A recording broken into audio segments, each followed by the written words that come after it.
Mwanaume kabisa lijali shababi. Tunakutegemea kwenye hili taifa na midevu yako ushike mtutu.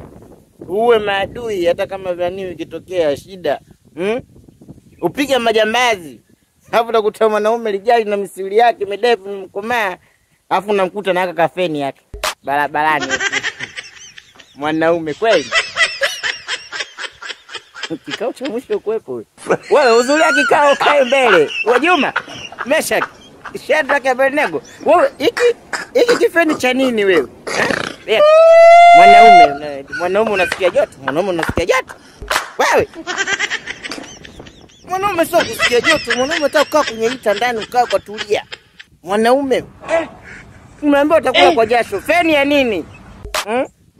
Tunawasha kabisa joto, unasikia joto. Huyu Bakola huyu. Wewe ukae mbele, kikao chako ni kizito sana, tunasimama wewe. Na sio Tanzania, Msumbiji. Wanaume unasikia joto? Kweli na kifani hiki kinaika huku wanaume kinajibana. Utakuta maisha magumu, hakina hela yani. Simu hakina, yani kipo ovyo ovyo. Sasa wewe kama unasikia joto, achana hiki feni. Mwanaume shababi, kidume, kwanza anaweka vitu vyake sawia. Ana simu kali. Kama una simu, tunakuonesha chimbo moja. Fika Mkemwa Phones. Wanauza simu na wakopeshaji wa simu. Mkemwa Phones ni wakopeshaji wa simu na wauzaji wa simu. Wanakopesha simu kwa gharama nafuu.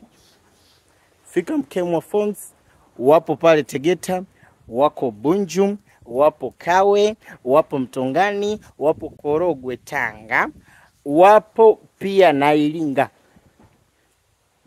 Fika Mkemwa Phones ujipatie simu yako ya mkopo, ujipatie simu yako cash. Sawa? Achana na mambo haya. Wewe. Eti kama kai. Huyu ndo wale familia huyu. Bakola.